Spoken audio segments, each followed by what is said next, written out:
안녕하세요. 오늘도 사연 살롱을 찾아주셔서 감사합니다. 저는 30대 중반의 여자입니다. 남편과는 지인으로부터 소개를 받아 1년은 온전히 서로를 알아가는 연애를 했고, 나머지 1년은 결혼 준비를 하며 총 2년간의 연애 끝에 결혼을 했습니다. 남편은 매사 예민하고 섬세한 편인 저와는 달리 모든 일에 무던하고 흔들림이 없는 성격이라 그 점에 끌렸던 것 같아요. 저는 감정이 어린 만큼 기복이 있을 수밖에 없었고, 남편은 반대에 가까운 상황이다 보니 제가 흔들릴 때도 이성적인 판단으로 중심을 잡아주고는 했어요. 그 전까지 만나온 사람들은 다 저와 성향이 비슷한 사람들이었어서 제가 흔들리면 상대방도 저의 기분에 영향을 많이 받곤 했었는데, 남편은 그렇지 않다 보니 그런 점이 굉장히 새롭게 다가왔던 것 같아요. 그땐 그런 모습이 어찌나 든든하게 느껴지던지, 결혼 후에 다가올 수많은 인생의 파도에서도 끝까지 중심을 잃지 않고 제 곁을 지켜줄 것만 같더라고요. 주변에서도 제 예민한 성향을 감당해 줄 수 있는 건 제 남편뿐이라고 할 정도로 남편은 곧고 듬직한 사람이었어요. 연애한 기간이 길었다고는 할 수 없지만 만날수록 남편이 좋아졌고 점점 확신이 생겼어요. 남편 역시 저를 만나기 전까지는 본인과 비슷한 성향의 사람을 만나다가 저 같은 사람을 만나니 연애를 하며 느끼는 감정이 다채로워진 것 같고 저를 만나는 게 재미있다고 하더라고요. 그렇게 서로의 다른 점이 서로에게 매력으로 느껴져 저희는 빠르게 결혼을 약속하게 되었던 거죠. 연애하는 내내 딱히 신경 쓰였던 점이 없을 정도로 기본적인 면에서는 아무런 문제도 없었던 남자였지만 딱 한 가지에 걸리는 점은 있었어요. 남편은 직업 특성상 건설 현장에서 일을 했는데, 그러다 보니 매번 근무지가 변경되기 일쑤였고 숙소 생활을 해야 한다는 점이었어요. 결혼을 하고 남편을 따라 이사를 다닌다면 같이 살 수야 있었겠지만 저는 굳이 그렇게 하고 싶지는 않았어요. 어린 시절 아빠를 따라 자주 이사를 다녔던 기억 탓에 사는 곳을 계속 옮겨 다니는 불안정한 생활을 하고 싶지 않았기 때문에, 저도 회사를 다니는 입장이다 보니 근무지를 남편 따라 옮기는 건 불가능에 가깝다는 현실적인 이유도 있었죠. 게다가 연애하는 기간 동안에도 저는 서울, 남편은 경기도 쪽에서 근무를 했기 때문에 그렇게 자주 만나지는 못했어요. 일주일에 한 번, 토요일에 만나는 게 전부였기 때문에 결혼 후 집을 합쳐서 주말 부부가 된다고 할지언정 연애할 때보다 더 만났으면 더 만났지 덜 만나는 건 아니었기 때문에 충분히 감당할 수 있을 거라고 생각을 했죠. 야, 그래도 연애할 때 일주일에 한 번 만나는 거랑 주말 부부랑은 느낌이 완전 다를 텐데? 진짜 괜찮겠어? 나도 내 시간이 중요한 사람이라 괜찮을 것 같은데. 이때까지 혼자 살았는데 주말이라도 같이 지내는 사람 있으면 좋지 뭐. 그리고 너 그런 말 몰라? 3대가 덕을 쌓아야 주말 부부가 된다는 말. 계속 연애하는 느낌 나고 서로 덜 질리고 좋을 것 같은데? 그건 같이 살다 서로한테 질릴 대로 질려서 중년 이후 부부한테나 해당되는 말이지. 너는 결혼하자마자 바로 주말 부부 스타트잖아. 인생에서 제일 행복한 시기인 신혼 때 하필 주말 부부인데 그게 정말 괜찮겠어? 다른 신혼부부들 깨볶을 때 너네는 생이별도 그런 생이별이 없을 텐데. 그래도 어쩌겠어. 방법이 없는데. 내가 남편 따라 여기저기 이사 다니는 건 정말 아닌 것 같고, 일단 결혼 정년기에 이렇게 결혼하고 싶은 사람이 생겼는데 겨우 그런 이유로 결혼 안 하는 것도 말이 안 되잖아. 일단 결혼하고 생각하려고. 결혼부터 하고 이리저리 지내다 보면 또 방법이 생기겠지. 주변의 만류나 걱정 어린 시선에도 불구하고 저는 별다른 걱정 없이 결혼 준비를 진행했어요. 사실 그런 말들이 귀로는 들렸지만 머릿속까지 와닿지는 않았던 것 같아요. 적어도 연애할 때까지는요. 그래도 결혼하고 나서 처음 몇 달간은 나름대로 행복한 시간을 보냈어요. 비록 주말뿐이기는 해도 남편과 둘만의 취향으로 꾸며놓은 공간에 마주보고 앉아 외식이나 배달음식이 아닌 집밥을 요리해 먹고 같이 대청소도 하고 잠들기 직전까지 침대에 나란히 누워 좋아하는 TV 프로그램을 보면서 잠드는 게 참 좋더라고요. 저는 좀 보수적인 성향이 있어서 연애할 때 혼자 살았는데도 남편이 한 번도 저희 집에서 자고 간 적이 없었거든요. 그래서 일주일에 이틀만이라도 그렇게 같이 사는 부부 느낌이 나는 게 참 좋았어요. 그런데 한 반년쯤 지났을 때였을까요? 그때부터 슬슬 친구들이 염려하던 부분이 어떤 건지 좀 느낌이 오더라고요. 여보, 오늘 왜 이렇게 연락이 안 됐어? 아, 일하느라고 바빠서 연락할 정신이 없었네. 미안해. 지난번에도 그래서 내가 잠깐이라도 해달라고 했잖아. 일이 아무리 바빠도 그렇지 어떻게 출근하고 문자 한 통도 없을 수가 있어? 하다못해 점심을 먹거나 화장실 갈 때라도 죽었는지 살았는지 연락 한 통은 보내놓을 수 있을 거 아냐. 여보, 무슨 연락에 그렇게 집착을 해? 우리 이제 부부잖아. 결혼했잖아. 뭐가 그렇게 불안해서 서로한테 연락을 꼬박꼬박 남겨야 하는 건지 나는 이유를 모르겠어. 부부인 거랑 연락이랑 무슨 상관이야? 아니 막말로 우리가 주말 부부가 아니면 나도 상관없어. 당신이 연락을 하든 말든 어찌됐던 저녁에는 집에 들어올 테니까. 그럼 그때 무슨 일이 있었는지 물어보면 되는 거고. 그런데 우린 그게 안 되잖아. 그래서 서로한테 더 신경을 쓰자는 건데 그게 그렇게 싫어? 당신한텐 그게 그렇게 힘들어서 나한테 이 정도 부탁도 못 들어주겠다는 거야? 그게 아니라 사람이 바쁘면 연락을 좀 못할 수도 있지. 연애 때는 이렇게까지 연락에 집착하지 않았잖아. 왜 그래?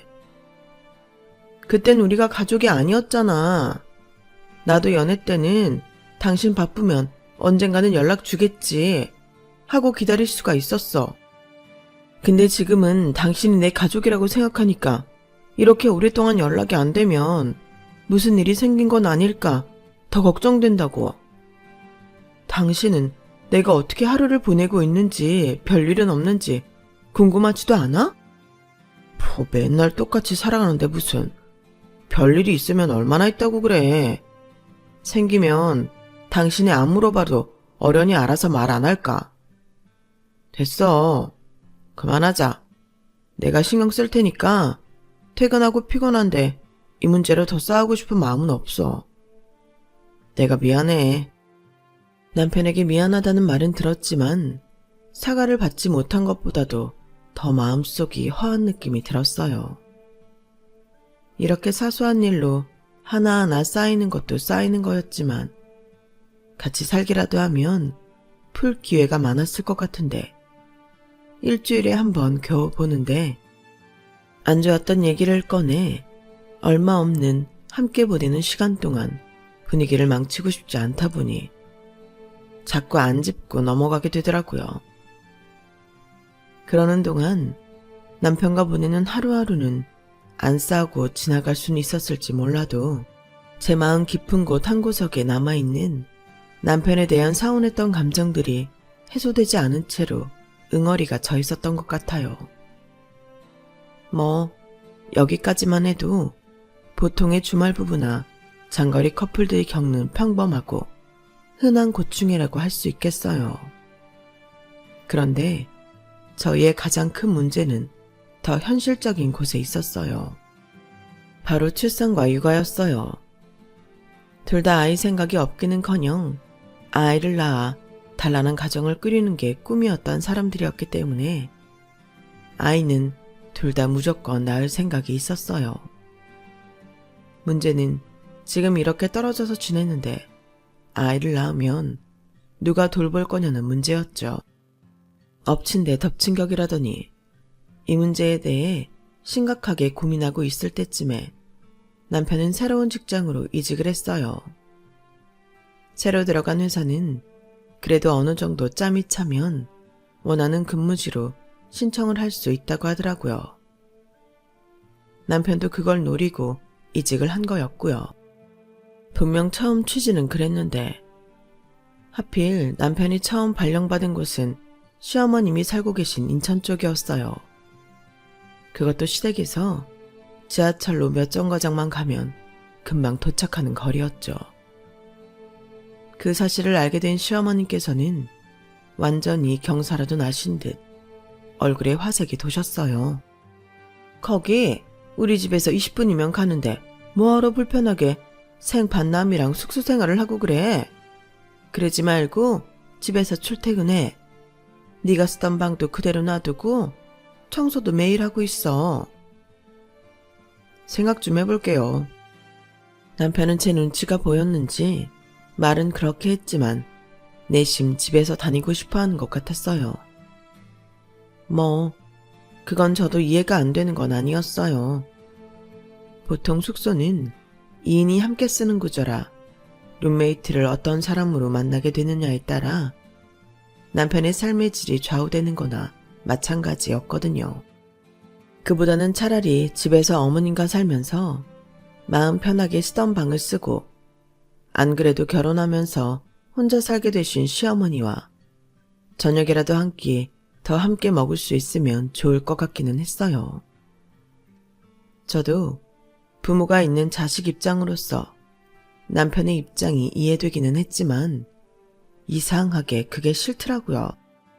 남편이 알아서 선을 그어줬으면 좋겠는데 선을 긋기엔 모든 조건이 남편에게 좋은 조건이었어요. 그래서 대놓고 반대는 못하고 조심스럽게 속마음을 내비쳤죠. 여보, 근데 어머니하고는 같이 안 살면 안 돼? 숙소 생활이 힘들면 하다못해 직장 근처에서 집 얻어서 살고 어머님 댁은 자주 오가면 되잖아. 그럼 돈이 2배로 들잖아. 왜? 내가 엄마랑 사는 게 싫어? 혹시 주말에 시댁 오라고 할까봐 그래? 내가 그건 확실하게 선 긋고 주말에는 집에 갈 테니까 너무 걱정하지 마. 엄마도 설마 우리 주말밖에 못 만나는데 그러진 않으실 거야. 그런 걸 걱정하는 게 아니라 그냥 당신의 어머님하고 같이 살면 어쨌든 결혼한 나보다 더 많은 시간을 같이 지낼 텐데 그럼 나는 정말 당신이랑 결혼한 기분이 안 들 것 같아서 그래. 안 그래도 지금 신혼부부는커녕 장거리 연애하는 커플 같은 기분인데 그래도 나한테 이런 기회가 잘 없잖아. 근무지 바뀌면 또 언제 다시 숙소 생활해야 할지 모르는 거고 몇 년만이라도 좀 편하게 지내고 싶은데 엄마 혼자 지내는 것도 좀 신경 쓰였는데 이럴 때라도 같이 지내면서 옆에서 좀 돌봐드리고 하면 좋을 것 같은데 정말 안 되겠어? 남편이 이렇게까지 말하는데 여기서 더 때를 쓰면 저만 이상해지는 꼴이었어요. 마음 같아서는 더 말리고 싶었지만 결국은 포기했어요. 남편이 시댁에 살든 말든 저는 남편이 숙소 생활한다 생각하고 살기 위해 노력하기로 했죠. 일단은 좀 지내보고 영 아니다 싶으면 그때 다시 숙소로 돌아가라고 해도 된다고만 생각을 했어요. 그런데 아니나 다를까 생각보다 제가 우려했던 일들은 남편이 시댁에 들어간 지 한 달도 안 되어 생기기 시작했어요. 여보세요? 여보, 퇴근했어? 오늘은 또 왜 이렇게 연락이 안 돼? 내가 이런 식으로 연락 안 되는 거 진짜 짜증난다고 몇 번이나 말했잖아. 예, 나다. 어머님? 너 사람 그렇게 안 봤는데 평소에 우리 지은이한테 그런 식으로 말하니? 아니, 남자가 바깥일 하다 보면 연락이 좀 안 될 수도 있는 거지. 뭘 그런 걸 가지고 애를 쥐잡듯이 잡아잡기를. 그럼 우리 지은이가 핸드폰 붙잡고 네 연락 답장 못할까봐 전전긍긍하기라도 해야 된다는 거야? 아니요, 어머님. 그게 아니라요. 비슷한 문제로 몇 번 반복된 적이 있어서 그래요. 그건 그렇고 왜 이 사람 핸드폰을 어머님께서 받으세요? 지은이 방금까지 나랑 밖에서 외식 먹다 들어와서 샤워하러 들어갔다. 네? 외식이요? 뭘 그렇게 놀래? 오늘은 평소보다 일찍 끝났다고 맛있는 거 사주겠다길래 다녀왔지. 너한테 얘기 안 하든? 뭐 같이 살다 보면 당연히 같이 외식하는 날도 있겠지만 막상 그걸 어머님 입으로 전해 들으니 기가 막히긴 막히더라고요. 어쩌면 그게 제가 바랬던 일상이라서 더 그랬는지도 모르겠어요. 이제 제 주변 친구들은 다들 결혼을 해서 비슷한 시기에 신혼을 즐기고 있는지라 어쩌다 한 번씩 쉬는 날이나 조기 퇴근을 하게 되면 남편과 외식을 하고 들어가는 그 평범하면서도 특별한 일상들이 참 부러웠거든요. 남편과 따로 살고 있는 저는 감히 상상도 못 해보는 그런 일들 말이에요. 원래는 아내와 나누었어야 하는 그런 일상들을 어머님과 나누고 있다고 생각하니 괜히 서글퍼지더라고요. 제가 정말 결혼을 한 건 맞나? 저는 누구랑 결혼한 건가? 하는 생각이 들었어요. 차라리 오늘 일찍 끝나서 어머님과 외식할 예정이라고 말이라도 먼저 해줬더라면 이렇게까지 비참한 기분은 안 들었을 것 같아요. 하지만 저를 비참하게 만든 건 남편이 고의인지 실수였는지는 몰라도 그 사실을 저에게 안 알렸다는 점이었어요. 제가 그동안 겪어본 남편 성격상으로는 피곤해지는 걸 극도로 싫어하는 성향이라 본인이 생각하기에 시끄러워질 것 같은 일들은 차라리 알리지 않고 조용히 넘어가자는 주의였거든요. 혹시나 어머님과 외식 자리를 제게 알리면 제가 서운한 티를 내거나 할까봐 알리지 않은 것 같다는 생각이 확 들었어요.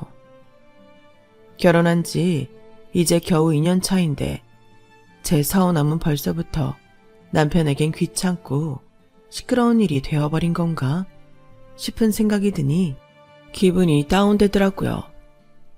아, 어머님이랑 식사하느라 연락이 안 된 거였군요. 몰랐어요. 그래? 아우, 오늘 아주 고급스러운 데를 갔다 왔어.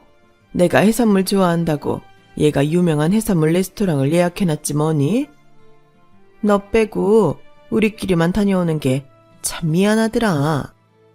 말씀은 그렇게 하셨지만 실제로 목소리나 말투에서 느껴지는 뉘앙스로는 전혀 미안해 보이지 않으셨어요. 오히려 잔뜩 들떠서 저에게 자랑하지 못해 안달난 사람처럼 보이더라고요. 남편이 시어머니와 함께 살게 되면서 이런 식으로 남편에게 전화를 걸었을 때 시어머니가 대신 받는 일이 잦아졌어요. 저는 용건이 확실하게 있는 게 아닌 이상 어머님과 자주 통화하고 싶은 마음은 전혀 없었는데 자꾸 예상치 못한 순간에 어머님의 목소리를 듣게 되고 들어서 별로 좋을 게 없는 듯한 두 사람의 행복한 일상 얘기를 알게 되니 너무 짜증이 났어요. 어머님 입으로 듣는 일상은 하나같이 남편이 저에게는 굳이 말하지 않고 넘기는 것들이었죠. 여보, 어머님이랑 같이 사는 건 좀 어때? 괜찮아? 뭐 무슨 질문이 그래? 엄마랑 사는 건데 당연히 괜찮지. 아, 그냥 나이 들어서 부모님이랑 안 살다가 같이 살면 또 트러블이 있을 수도 있으니까 그런 건 없나 싶어서 물어봤어. 있었음 진작에 얘기했겠지. 오히려 엄청 좋아. 아무래도 엄마가 집에 계시니까 나는 일에만 집중할 수 있는 느낌? 출퇴근한다고 정신없어서 방에 어질러져 있어도 갔다 오면 완전 말끔하게 치워져 있고 빨래 같은 것도 쌓아놔도 전혀 신경 안 써도 되고 어릴 때는 그게 당연한 거라 그렇게 편한 건지 몰랐는데 엄마랑 떨어져 살다가 다시 겪으니까 얼마나 편한 건지 알았잖아. 아, 그래? 좋아 보이네. 그리고 사실 당신이랑 살 때는 둘 다 직장인이니까 집밥을 해먹어도 좀 종류도 몇 가지 안 하게 되고 냉동해놨던 재료들 해동해서 먹고 하니까 좀 건강한 느낌이 덜했는데 엄마는 집에서 살림만 하시니까 그날 신선한 재료를 사다가 음식을 해주시거든. 지난주에 봤잖아. 나 살 좀 붙은 거. 나 요즘 맨날 육첩 반상 먹는다니까? 옛말에 집 나가면 개고생이라는 게 괜한 말이 아니라니까. 나는 그냥 돈 열심히 벌어서 엄마 용돈 드리고 맛있는 거 사드리고 주말에는 당신 보러 집에 가고 요즘처럼만 지내면 정말 소원이 없을 것 같아. 신혼집에서 저와 함께 산다는 선택지가 분명하고 당연하게 존재함에도 불구하고 그렇게 말하는 남편에게 순간 정남이가 확 떨어지더라고요. 한마디로 가사노동 다 책임지고 육첩 반상까지 차려주시는 어머니와 사는 게 더 편하니 좋고 저랑은 주말에 만나서 시간 보내는 것만으로도 충분하다는 뜻으로 들여졌어요. 확인사살 당하듯 그런 말을 듣고 나니 남편에 대한 애정이 전과는 확실히 달라졌음을 스스로 느낄 정도로 많이 제 태도도 변하게 됐어요. 매번 시어머니가 전화를 대신 받는 것도 짜증나서 전화도 잘 안 하게 됐고 제가 전화를 잘 안 하고 연락을 줄이다 보니 남편이 제게 연락을 하는 빈도수에 대해서도 전혀 터치를 안 하게 됐어요. 그러다 보니 평일에는 거의 서로 생존 확인 정도만 하고 남처럼 지냈어요. 아니 하다못해 제 직장 동료들도 제가 하루하루를 어떻게 보냈는지 어떤 기분인지를 알 정도였는데 남보다 못한 사이라고 해도 전혀 이상할 게 없었죠.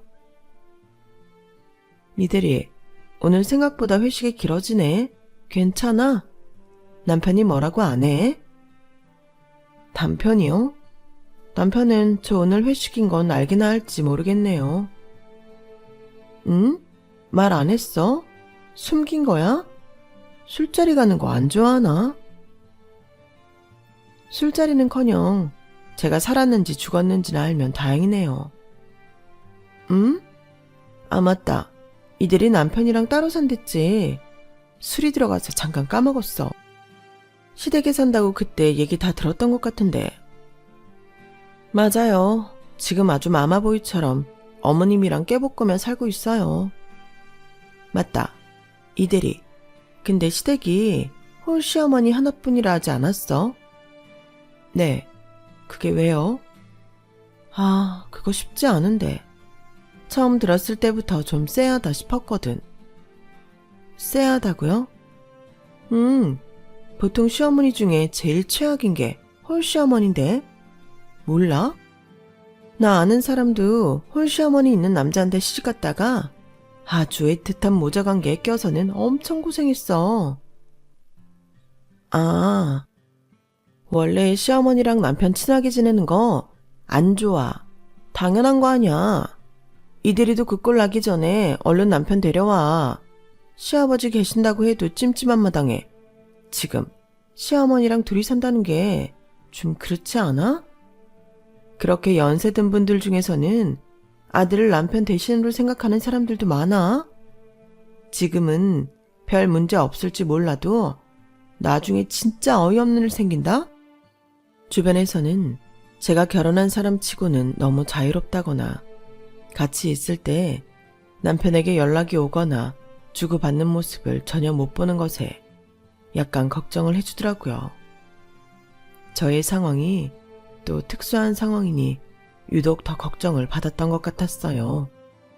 사실 저도 결혼할 때 홀시어머니라는 점이 걸리지 않았던 건 아니지만 그때만 해도 남편이 어머님 혼자라고 그렇게 애틋한 모습을 보였던 건 아니라서 안심하고 결혼을 했던 것 같아요. 하지만 뭔가를 돌이키기엔 늦었다는 생각이 들었죠. 제가 처음부터 남편이 시댁 가서 사는 걸 뭘 모르고 찬성했던 것도 아니었고요. 그냥 이대로 지내다가 뭔가 문제가 터지면 이혼할 각오까지도 하고 있었어요. 그러다 일이 터졌죠. 임신입니다. 네? 지금 4주차 정도 됐네요. 전혀 눈치 못 채셨어요? 아, 네. 전혀요. 축하드립니다. 제가 임신을 하게 된 거였어요. 하필이면 이렇게나 남편에 대한 확신이 없는 시기에 말이죠. 실은 남편에게 정이 떨어진 이후로 피임은 정말 철저하게 하고 있었는데 둘 다 이세를 간절히 원하던 사람들이라 그걸 좀 이상하게 생각한 남편의 의심을 피하고자 딱 한 번 피임을 안 한 적이 있었어요.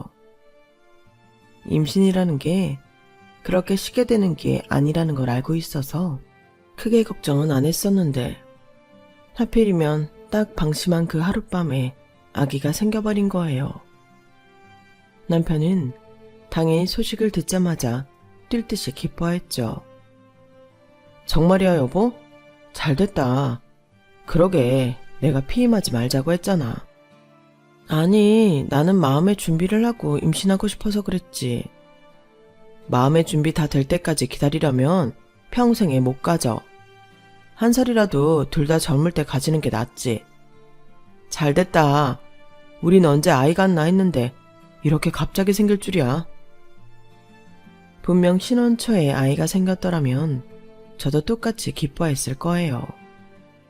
하지만 최악의 경우 이혼까지 염두에 두고 있었던 상황에 찾아온 아기는 마냥 기쁘지만은 않더라고요. 게다가 아무런 대책 없이 아이가 생기자 독박으로 고생하는 건 저 하나뿐이었어요. 초기에야 별다른 큰 증상이 없어 괜찮았지만 시간이 흐를수록 컨디션에 기복이 생기고 여기저기 온몸이 쑤셨어요. 가끔 쎄한 기분이 들어 병원에 가야 할 때에도 다른 임산부들 곁에 있는 남편을 보면 호르몬의 영향인지 괜히 서글퍼서 눈물이 찔끔 나더라고요. 남편과 떨어져 지낸다는 이유로 저는 남편이 가장 필요할 때 하나도 도움을 받지 못했어요. 막판에는 너무 힘들어서 휴가를 내고 친정에 잠깐 내려가 있었어요. 친정 엄마께서도 계속 일을 하고 다니셔서 도움을 받으려면 제가 내려가는 게 맞았거든요. 엄마께서는 출퇴근하는 시간을 제외하고는 저를 정말 성심성의껏 돌봐주셨어요. 엄마도 저를 이렇게 고생해서 낳았을 걸 생각하니 엄마께 고맙고 죄송스럽더라고요.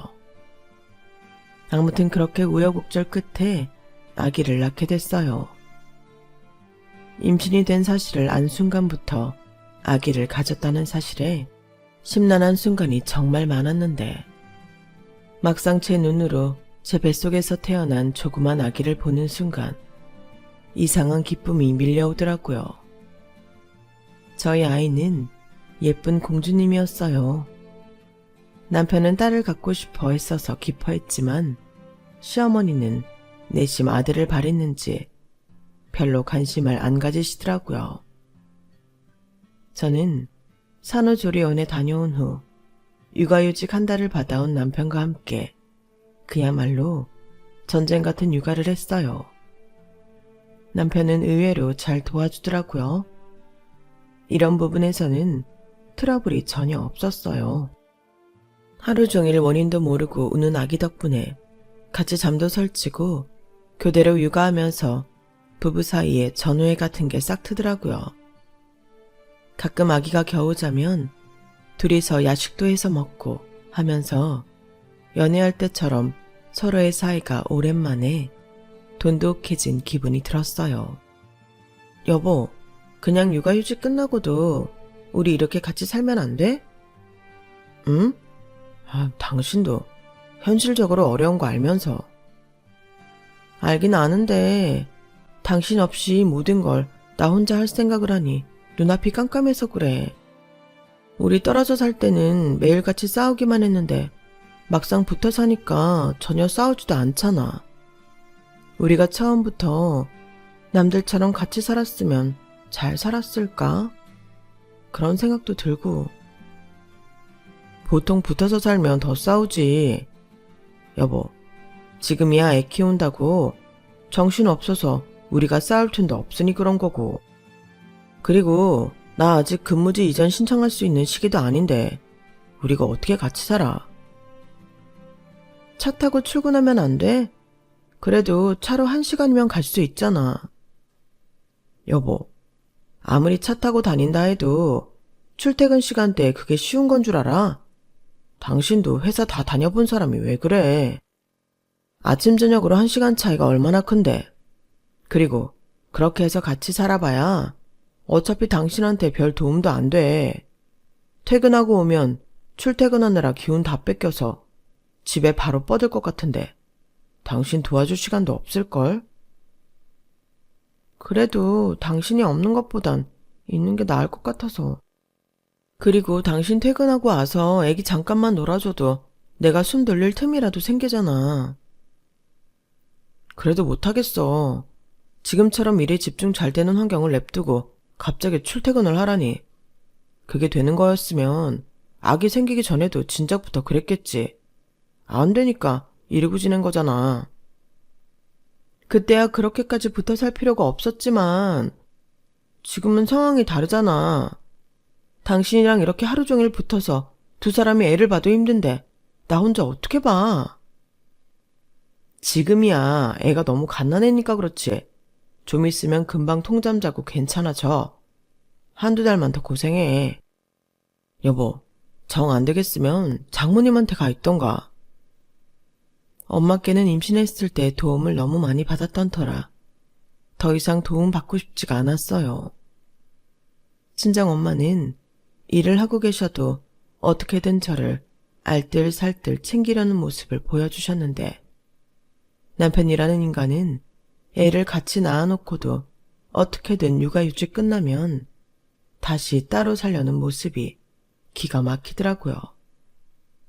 계속 회피하려는 모습만 보여서 순간 울컥하는 감정에 또 싸울 뻔했지만 정말 힘들게 아기를 겨우 재워넣은 터라 소리도 못 지르겠더라고요. 그래도 마지막까지 설마 했던 남편은 한 달 뒤 복직하면서 정말로 집을 다시 떠났고 저는 아이와 함께 홀로 남겨졌어요. 아기랑 둘이서 지내는 건 정말 회사에서 매일 야근을 하는 것과는 비교도 되지 않을 정도로 피곤하더라고요. 하루 종일 아이를 안고 있으니 손목이 쑤셨고 자고 일어나면 매일 온몸이 두들겨 맞은 것처럼 아팠어요. 하지만 제가 아프다고 잠깐 쉬거나 누워있을 틈도 없이 아이를 봐줘야 했죠. 아기한테 눈을 뗄 수가 없으니 씻기도 겨우 씻고 밥도 정말 겨우 먹었어요. 사람이 그렇게 몇 달을 지내고 나니 피폐해지더라고요. 그 와중에도 남편은 제가 보낸 아기 사진에만 가끔 답장을 하고 연락은 마찬가지로 자주 하지 않았어요. 저는 아이를 돌보느라 매일 지쳐 있어 그것에 뭐라 따질 겨를도 없었고 연락이 있어서는 포기한 지도 오래라 이제는 별로 상관없게 느껴지더라고요. 약간 아이를 낳고 나서는 정말 하루하루가 기계처럼 바쁘게 돌아갔기에 제 감정이라는 게 내내 죽어있는 기분이었어요.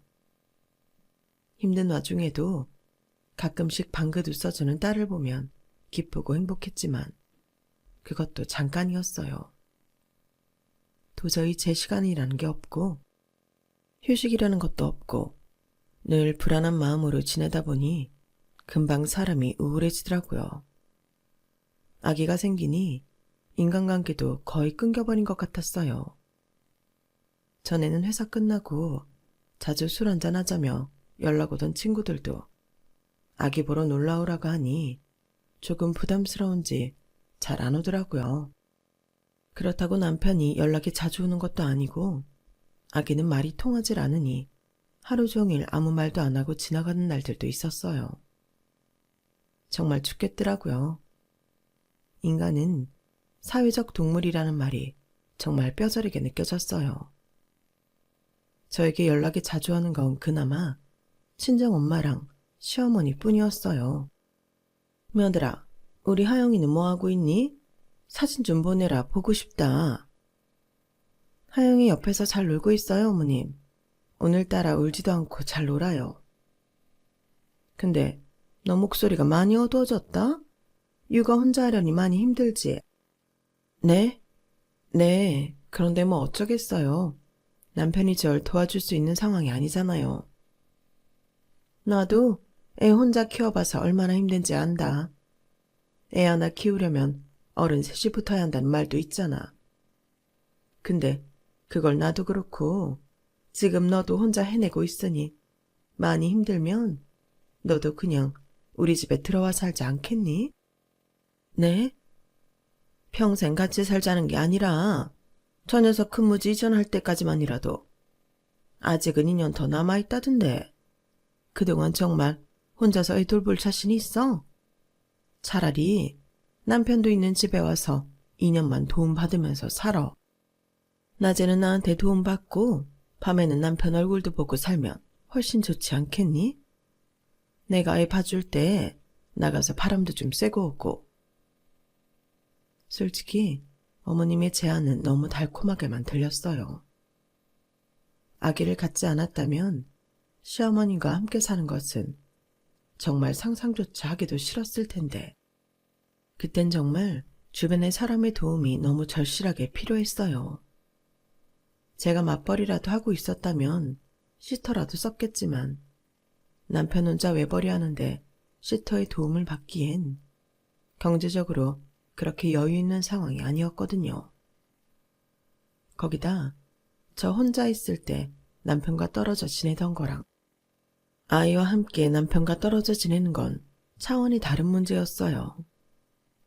남편도 매일같이 하루하루 커가는 딸의 모습을 놓친다며 슬퍼했고 저도 이렇게 지내는 게 맞나 싶었거든요. 차라리 눈 딱 감고 시댁에 들어가면 시어머니께 육아적으로도 도움도 받을 수 있고 남편과도 평일 저녁을 함께 보낼 수 있다는 것에 눈이 돌았던 것 같아요. 정말 그래도 돼요, 어머님? 그렇다니까. 하지만 그게 시작이었죠. 처음 몇 달간은 정말 좋았어요. 낮에 시어머니께 아기를 맡겨놓고 공원으로 산책을 다녀오기도 했고 매일 쪽잠을 자던 것도 어머님이 교대를 해주시니 정해진 시간에는 푹 잘 수 있었어요. 저녁에는 퇴근한 남편 얼굴을 보고 남편이 딸과 시간을 보내는 걸 지켜보는 게 참 행복하더라고요. 그런데 아이가 전쟁 갔던 100일을 넘기고 통잠을 자기 시작하면서 시어머니가 저에게 약간의 여유가 생기자 갑자기 생각도 못한 시월드가 열리기 시작했죠. 하영이는 내가 볼 테니까 오늘 저녁은 네가 해라. 이제 애는 내가 본격적으로 봐줄 테니까 너는 집안일을 좀 해주면 좋겠는데 그동안 남편 뒷바라지 못했으니 이제라도 해주는 게 좋지 않겠어? 어차피 애 크면 병행해야 하는데. 어머님은 그동안 제가 맞벌이라 남편과 떨어져 지내 편하게 살았다며 각종 집안일들을 제게 떠맡기기 시작했어요. 처음엔 어차피 제가 집안일을 하는 동안 어머님은 아기를 봐주니 노동량은 도찐 개찐이라 생각이 들어서 묵묵히 했는데 이게 반복이 되다 보니 영 아니다 싶은 거예요. 마치 어머님이 아이 엄마고 저는 가사 도우미가 된 것 같았어요. 게다가 날이 갈수록 손녀에 대한 집착은 어찌나 심해지시는지 애를 품에 끼고는 내려놓질 않으시더라고요. 어쩌다 아이가 울어서 안아주려고 해도 아이를 내주질 않고 식탁 위에 있는 분유나 가져오라고 지시하고는 본인 손에서 애를 떨어뜨리질 않더라고요. 하루는 퇴근하고 온 남편이 시어머니에게 안겨있는 딸을 보며 행복해하는 모습을 보니 내가 대체 이 집안에서 무슨 존재인가 싶었어요. 어머님, 그동안 같이 하영이 키워주셔서 감사했어요. 저 이제 슬슬 하영이 데리고 집으로 가볼게요. 뭐? 갑자기 왜? 애 한참 이쁠 땐데 좀 더 같이 키우지. 그동안 도와주신 건 정말 감사한데요. 제가 어머님이랑 같이 있다 보니 좀 기분이 이상해서요. 가장 힘든 고비를 같이 넘겨주셔서 감사해요. 한 달 내로 정리해서 나갈게요. 뭐? 실컷 도와줬더니 상의도 없이 이렇게 통보해버리는 게 어딨니? 너, 내가 그렇게 우스워? 그게 아니라요. 상의를 한다 해도 제가 여기 남아있는 건 좀 아닌 것 같아서요. 어느샌가부터 어머님과 제 역할이 바뀌고 있다는 생각이 들어서요. 어머님이 남편과 살고 제가 객식구가 된 것 같은 기분이 들기도 하고요. 계속 이렇게 지내는 건 좀 아닌 것 같아서 돌아가 보려고 해요. 어차피 평생 여기서 같이 지낼 생각도 아니었으니까요. 아, 너 지금 내 아들이랑 내 사이를 질투하고 있는 거구나. 그치? 네? 제가 질투할 게 뭐가 있어요. 어머님이랑은 부모 자식 사이니까 그럴 수밖에 없는데요. 또 어머님 혼자서 힘들게 남편 키워주셨으니 남편이 더 애틋할 수밖에 없죠.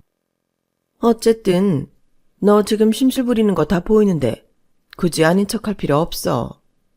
왜? 우리도 다른 집처럼 모자간에 서먹할 줄 알았는데 막상 와서 같이 지내보니 아니든? 우리가 부모 자식 사이가 아니라 부부 사이처럼 보이기라도 했니? 너는 어떻게 된 애가 하다 부모 자식 사이를 질투하니? 무슨 젊은 애가 시어머니 하나 이길 자신이 없어서 그 새를 못 참고 집으로 돌아가겠다고 그래. 니네 부부 사이가 겨우 그것밖에 안 돼?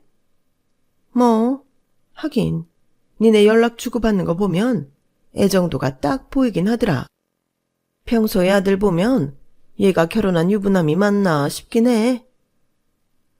제가 연락으로 뭐라고 할 때는 일하는 사람한테 왜 연락으로 집착하냐고 뭐라고 했던 분이 갑자기 태세 전환을 하니 저도 사람인지라 어이가 없고 순간적으로 화가 올라왔어요.